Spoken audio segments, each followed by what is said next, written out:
আসলে খারাপ ভাই, 8 বছর তো প্রায় ওয়াচ করেছি। এখন চিন্তা ভাবনা আছে যে সিনেমা অঙ্গনে অভিনয় করার। শিক্ষাগত যোগ্যতা আমি পাবো না।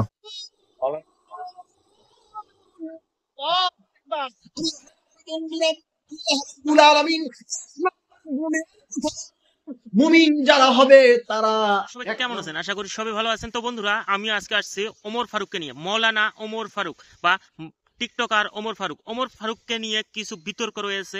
যেমন বর্তমানে সবার থেকে বিতর্ক চলছে, তার কল রেকর্ডিং ভাইরাল হয়েছে। কারণ এতদিন শুনছিলাম যে ওমর ফারুকের নিজের ইচ্ছায় এটা হয়েছে, কিন্তু না, আসলে ভাইরাল হওয়ার জন্য এমনটা করেছে। সে নিজের চুল রং করে দাড়ি চুল কেটে ফেলেছে। আর সে মৌলানার থেকে কিভাবে টিকটকার হলেন সেই বিষয়ে কিন্তু কল রেকর্ডিং ভাইরাল হয়েছে। আপনারা ছোট্ট একটা ক্লিপ দেখে নেন। এরে এরে নে কই গেছো তুমি? বুঝতেছি না কিন্তু। বুঝবা বুঝবা, দুই একটা হইলে তখন তোমারে বাই বাই কইব, আসলে বুঝবা। শিবন, কি অবস্থা? ঈদ মুবারক। আর আপনার কি বাইরে লইতে পারবো না নাকি? ঈদ মুবারক বাবা, কি অবস্থা? আলহামদুলিল্লাহ, আমি খুব ভালো আছি। এখন কথা হচ্ছে, ভাইরাল হবেন আর বাপ সহ হবেন। কথা হচ্ছে, আপনি চুল কবে কালার করবেন এটা আগে ঠিক করেন, হ্যাঁ? মানে আমি সেলুন দেখতেছি, ঠিক আছে? আপনি আগে চুল খালি লাল করা লাগবে, পরেরটা পরে দেখা যাবে না, বুঝছেন নি? আগে চুলটা কালার করে, আগে ইন্টারভিউ নেই, আগে ইন্টারভিউ লাগবে আগে। এখন আক্তারের ওখান থেকে কাটতে গেলে 5-6 দিন দেরি হয়ে যাবো গা। পরে দেখবেন যে আম হইব না সালা হইব না, বুঝছেন? এই জন্যে আগে দিই, খুব তাড়াতাড়ি কিছু একটা করতে হইব। শিবন হবে মনে। আর তুমি শুধু একবার ভক্ত, তুমি কেন মেয়েদের পিছনে ঘুরবা? আসলে একটা ব্যাপার কি, সেটা হচ্ছে যে আপনি ভাইরাল জিনিসটা কাকে বলে এটা এখনো পরিচিত হন নাই, তো এই জন্য আপনার কাছে মনে হয় যে মেয়েরা নক দিবে কিনা। আরে মেয়েরা ন্যাংটা হইয়া থাকবো মিয়া, আপনি এইগুলা নিয়ে চিন্তা করেন কি? আপনি কেরিয়ারের দিকে ফোকাস করেন। মেয়েরা ওমর ফারুকের যেটা কল রেকর্ডিংটা কি অসাধারণ, তাই না? ভয়েস কোয়ালিটিও কিন্তু একদম সুন্দর হয়েছে। মৌলানা ওমর ফারুক এটা যে সে টিকটকার হয়েছে, এটা কিন্তু একদম পরিকল্পিতভাবে টিকটকার হয়েছে, কারণ শুধুমাত্র ভাইরাল হওয়ার জন্য। কিন্তু ঘটনা হলো, একজন মৌলানা হয়ে সে যে এই কাজটা করলো, এটা কি সঠিক হয়েছে?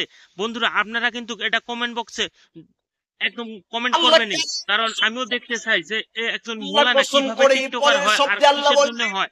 টিকটকার হওয়ার আগে সে কিন্তু এটা পরিকল্পিতভাবে একজন লোকের সাথে রেকর্ডিং করে, সেটাও কি করতে হবে ভাইরাল হওয়ার জন্য। তার জন্য তাকে বোঝানো হয় যে এমন এমনটা করো, সেটাও কিন্তু শোনা যাচ্ছে এই ভিডিওতে। আপনারা আরেকবার ছোট্ট একটা ক্লিপ দেখে নেন। এখন কথা হচ্ছে, ভাইরাল হবেন আর বাপ সহ হবেন। কথা হচ্ছে, আপনি চুল কবে কালার করবেন এটা আগে ঠিক করেন, হ্যাঁ?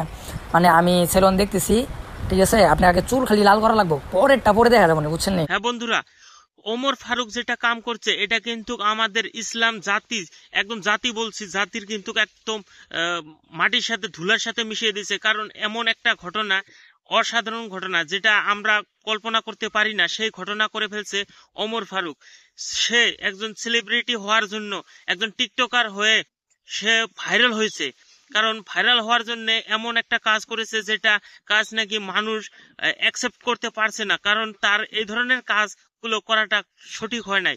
বন্ধুরা, আপনারা কি কন? আমি এই কথাটা আমার সাথে কি একমত? আপনারা যদি হন অবশ্যই কমেন্ট করবেন আর আমার ইউটিউব চ্যানেলটা সাবস্ক্রাইব করবেন। আমি ভাবি যে ওমর ফারুক যেটা কাজ করছে, এটা মুসলিম জাতি বা ইসলাম ধর্মের জন্য একদম পরিকল্পিতভাবে এটা কাজ করা হয়েছে, তার সে নিজে করেছে। কিন্তু আমি ভাবি এই কাজটা করা উচিত হয় নাই। আপনারা কি বলেন সেই বিষয়ে কমেন্ট করবেন। আর যারা ইসলাম ধর্মকে ভালোবাসেন অবশ্যই এই ভিডিওটা শেয়ার করুন। ফারুক ভাই, আপনি এটা কি কাজ করলেন? এটা কিন্তু করার জন্য একদমই ভালো হয় নাই। কারণটা, এই ঘটনাটা হওয়ার পরে কিন্তু সোশ্যাল মিডিয়াতে পুরা বিশ্বে এই ঘটনাটা দেখছে, আর এই ঘটনাটা দেখার পরে কিন্তু সবাই ধিক্কার দিচ্ছে। কারণ এই ধরনের কাজ করাটা একদমই উচিত হয় নাই। আমরা আপনাকে ধিক্কার জানাই যে এই ধরনের কাজ যাতে আরো কেউ না করে, সেই জন্য আমরা খুব খারাপ পেয়েছি আপনার উপরে। কারণ একজন বক্তা, আপনার বক্তৃতা দেওয়ার সময় আপনার সামনে হাজার হাজার মানুষ যেখানে দাঁড়িয়ে আপনার এই বক্তৃতা শুনে, সেই সময় আপনি এই ধরনের কাজ করলেন, এটা কিন্তু আমরা মেনে নিতে পারছি না। কারণ আপনার এই ধরনের ভিডিও সোশ্যাল মিডিয়াতে ভাইরাল হওয়ার পরে থেকে মানুষ কিন্তু ভরসা হারিয়ে ফেলছে।